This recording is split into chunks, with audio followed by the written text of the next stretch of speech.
皆さんこんにちは、とこママ情報局です。今私は京都に来ております。前回の動画では京都を代表する古社下鴨神社をご紹介しました。下鴨神社の歴史ですとか、そこに祀られている御祭神、また下鴨神社を語る上で欠かすことができない鴨市についてね、少しお話をさせていただきました。気になるという方はね、ぜひ前回の動画もご覧いただければと思うんですけれども、今回はですね、前回ご紹介しきれなかった下鴨神社の見どころですね。ご本社以外にも実は知られざるパワースポットですとか、そこにしかない大変珍しい境内社、お社があったりするんですよね。ご本社だけではもったいない。下鴨神社を訪れた際にはぜひともここも見てほしいということで、今回は下鴨神社のそういった気になる見どころを中心にお伝えできればと思います。下鴨神社、正式名称は鴨御親神社。創建は神武天皇の御代とも言われ、2000年以上の歴史がある京都最古の神社です。ユネスコ世界文化遺産に登録され、海外からも多くの参拝客が訪れます。お祭りされている神様は、京都を開かれた鴨氏の始祖である鴨竹津の命と、その御子神玉頼姫の命。鴨竹津の命は、神武天皇が大和に入る際に八咫烏となって導いたという神話があることから、勝利や物事の始まりの守護、導きの神として、そして玉頼姫の命は縁結び、妊娠、出産、子育てなど女性守護の神様として信仰されています。京都に都が移された平安期以降、国と京都の守り神として、また天皇をお支えする大変重要で特別な神社として鎮座しています。そんな下鴨神社の境内はとても広く、多くの注目すべきスポットがありますので、順番に見ていきたいと思います。注文を出てすぐのところ、川のたもとに立つこの看板にはみたらし川と書かれています。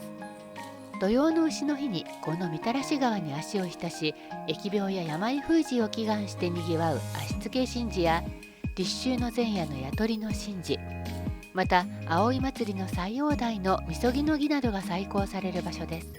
前回の動画でもお話ししましたが、このみたらし川の流れ出るみたらし池に湧き出る泡の様を表したものが、あのみたらし団子と言われており、まさしくこの地がみたらし団子の発祥の地なんです。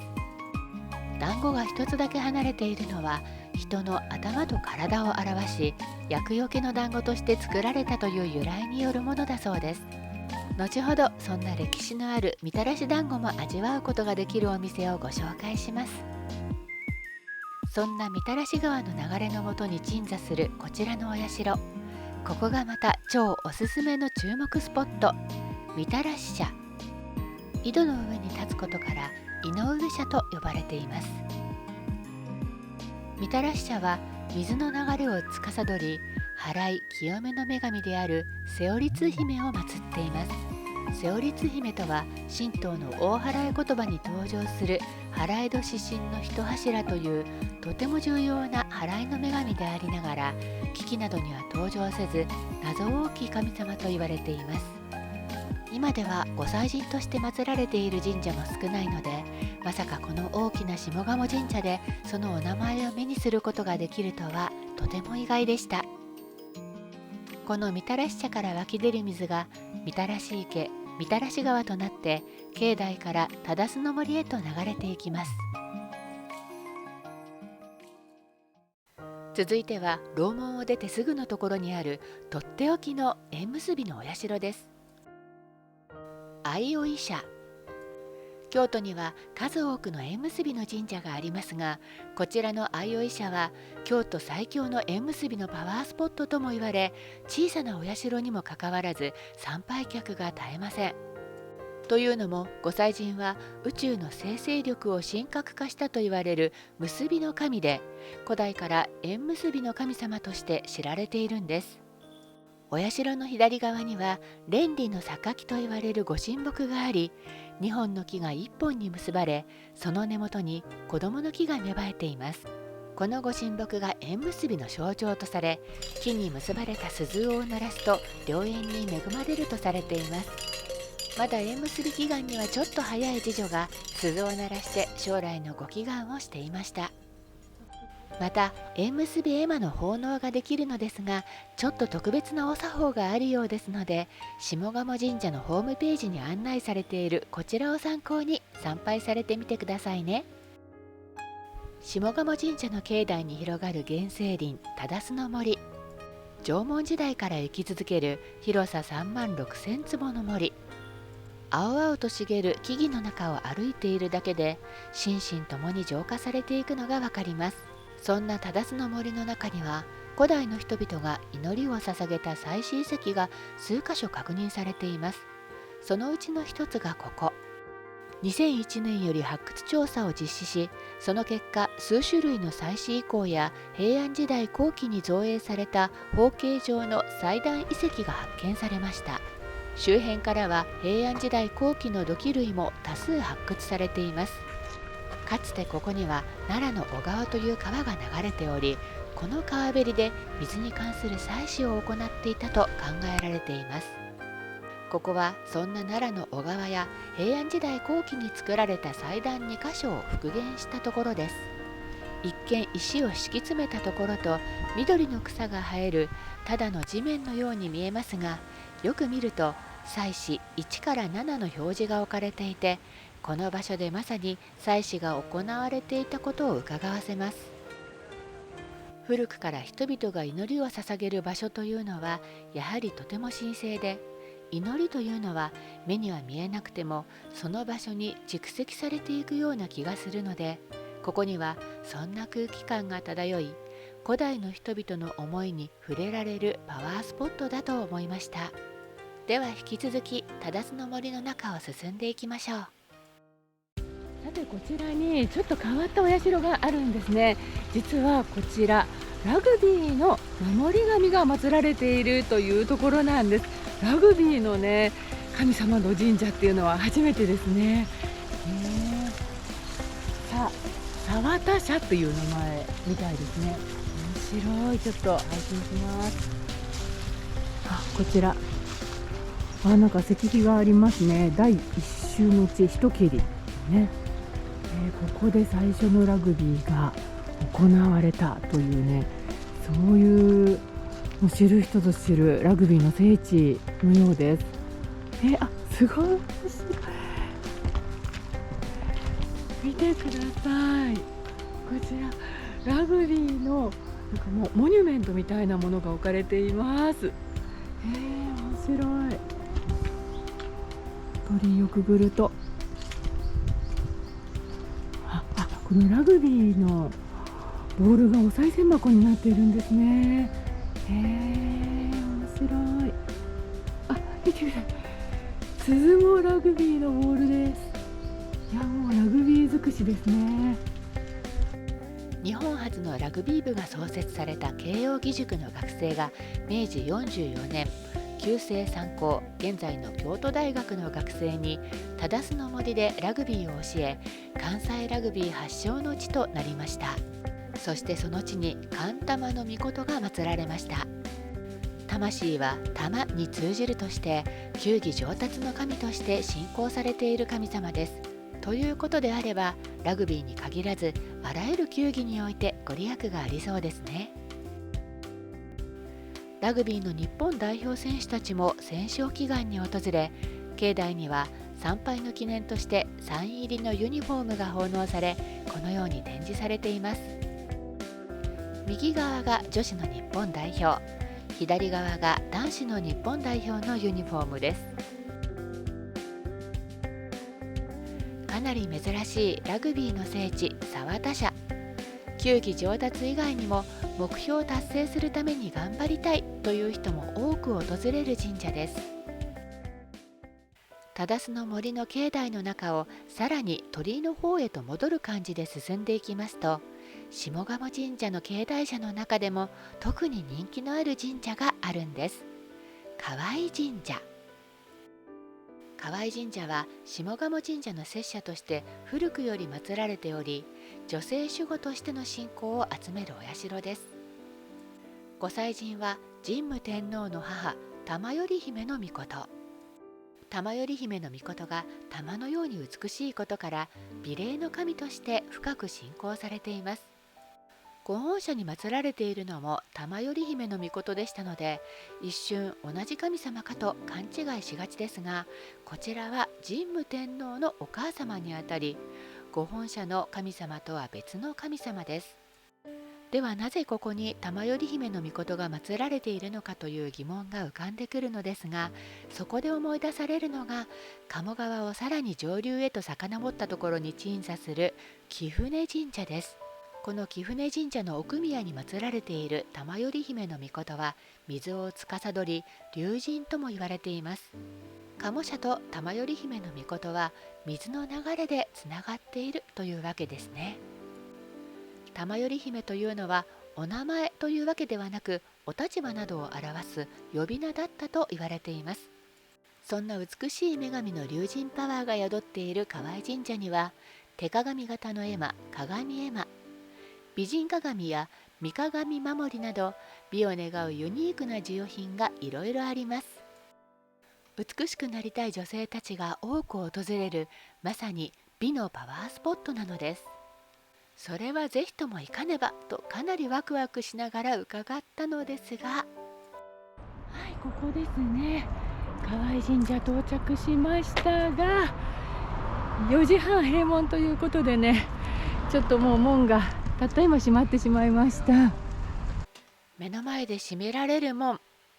閉門されるとは知らず、かなりがっくりでしたが、これもよく言う呼ばれるとか呼ばれないとかの呼ばれなかった方。この年で美しさを祈願するのもやはり無理があるのでしょうか。いや、この年だからこそぜひともいつかまたお参りする機会を得たい、そう思いながら、せめて遠目からでもと閉じられた門の向こうのお社に心で参拝させていただきました。皆様もくれぐれも閉門時間にはご注意くださいね。この河合神社は三大随筆の一人、鴨の長明に関係の深いお社。鴨の長明は河合神社の根木の息子として幼少時代を過ごしました。この河合神社の北側の忠須の森の中に、長明が晩年過ごしたといわれる北条庵の復元が展示されています。約5畳半ほどの広さの小さな小屋。北条記はこの北条庵で書かれたことからその名前がついたそうです。河合神社の境内にあるので、時間切れの私はその北条庵も見ることができませんでしたが、今でいうミニマリストの当時の生活を偲ぶことができる貴重な場所となっています。下鴨神社忠須の森の中を流れる小川は場所によってその名前を変えますが、河合神社あたりで瀬見の小川となります。鴨の長明は瀬見の小川にちなんだ歌を詠んでいます。石川や瀬見の小川の清ければ、月も流れを訪ねて休む。石川の瀬見の小川は水の流れが清いので、月もこの流れを訪ねてきて休んでいる。つまり川面に月が映っている、そういう歌なんですね。近くには唐崎の社、もみじ橋養廃所と書かれた赤い案内看板。もともとこの近辺には唐崎の社という神社があり、西洋宮がこの地を訪れた時にお祓いを受ける場所でした。現在社殿はありませんが、祓いの女神瀬尾律姫が祀られており、とても神聖な空気に包まれています。ふと参道に目をやると1羽のカラスが。神社ならカラスがいる光景はなんだ不思議ではありませんが、下鴨神社でカラスに出会うとやはりヤタガラスと重なりますね。今回行くことはできなかったのですが、少し離れた山に鎮座する御影神社、こちらもご紹介したい場所の一つです。本社御祭神の荒御霊をお祭りしていますとありますね。御祭神が初めて降臨なされた地であると伝わっています。神様の御霊には穏やかな握御霊と荒々しい荒御霊があるとされており、歴代の鮭は生まれたての御神霊で力がみなぎる状態を荒御霊と解釈しているそうです。御影社には下鴨神社の東西御本宮と同じく2棟の御本殿が鎮座しています。参道には巨石が置かれており、御社殿が作られるもっと前の古い時代には岩倉信仰の場だったと考えられています。そんな古代信仰の聖地である御影社、下鴨神社からはかなり距離があるようなので、なかなかここまで行く方は少なく、私も行くことはできませんでしたが、いつかまた機会があれば行ってみたいと思います。最後に御朱印を授かりました。下鴨神社の正式名称、鴨三親神社と記され、御神門の双葉葵の印も押されていました。この地にまだ原生林が広がり、岩倉信仰により神々とつながっていた時代から絶え間なくあらゆる汚れを洗い流し続けてきた鴨川。やがて大きな力を持った鴨氏がやってきて、京の町を開き、やがて都が置かれるまでになりました。以来今でも京都は日本にとって特別な地であり、日本人の原点ともいえる精神性を確かに感じることができる、そんな場所なのだと実感しました。はい、下鴨神社、気になる見どころ編いかがでしたでしょうか。ご本社はね、皆さん言うまでもなく必ずね参拝されると思うんですけれども、境内がねあまりにも広いですので、なかなかねあちらもこちらも参拝するっていうことは難しいところではあるんですけれども、やはり時間がありましたらご本社以外、下鴨神社こんなにもねパワースポットとか、そこにしかない珍しい境内車っていうのがありますので、ぜひね参拝していただけたらなと思っています。これ以外にもですね、今回ちょっと心残りだったんですけれども、下鴨神社のもっと古い歴史をたどっていった、始まりの場所とも言えるようなところですかね。そこはねちょっとあまりにも距離があって訪れることができなかったので、いつかね、そちら、御影神社だったかな、そちらの方はね行ってみたいなと思っています。ということで今回は下鴨神社ここまでということになりますが、下鴨神社を参拝したらやはり次は上賀茂神社ということでね、次回は上賀茂神社の様子をご紹介したいと思います。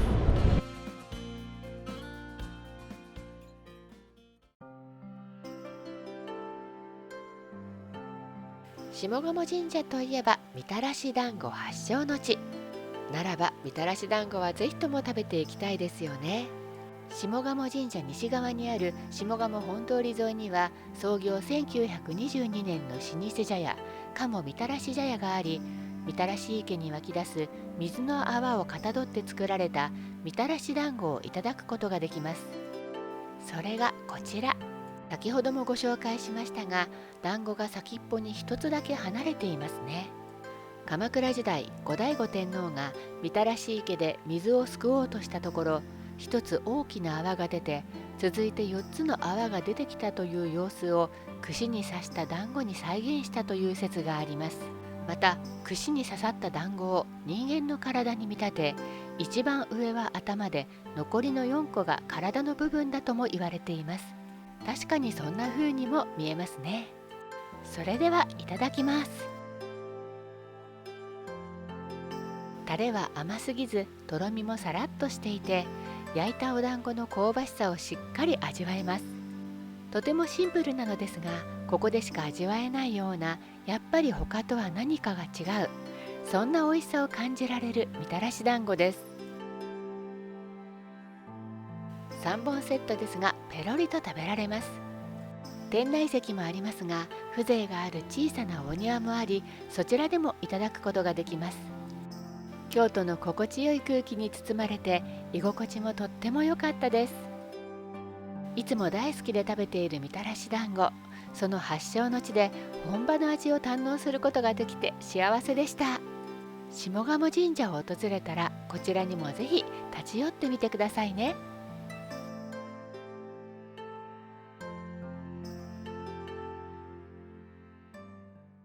お伝えした内容は時期によって異なる場合がございます。最新の情報はホームページなどでご確認くださいね。ご視聴ありがとうございました。次回の動画でまたお会いしましょう。